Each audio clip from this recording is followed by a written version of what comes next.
દાહોદમાં આદિવાસી ઢોલ મેળાનો ગાજતો ગુજરાવ, પરંપરાને જીવંત રાખવાનો અનોખો પ્રયત્ન.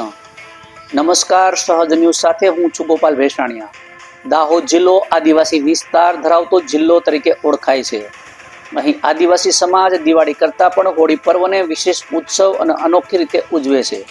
રોજીરોટી માટે મોટા શહેરોમાં જતા આદિવાસી સમાજના લોકો હોળી પર્વની ઉજવણી માટે પોતાના માંદરે વતન પરત ફરતા હોય છે.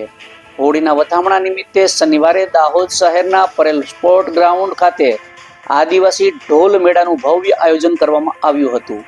ભીલ સમાજ સુધારણા મંડળ દ્વારા આ અનોખા ઢોલ મેળાનું આયોજન છેલ્લા 18 વર્ષથી સતત કરવામાં આવી રહ્યું છે, જેથી આદિવાસી ઢોલ પરંપરા નામશેષ ન થાય.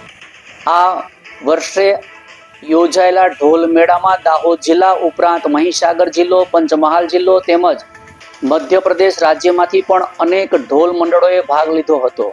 પરંપરાગત વેશભૂષા સાથે ગુંજતા ઢોલના તાલે સમગ્ર મેદાન આદિવાસી સંસ્કૃતિના રંગે રંગાયું હતું.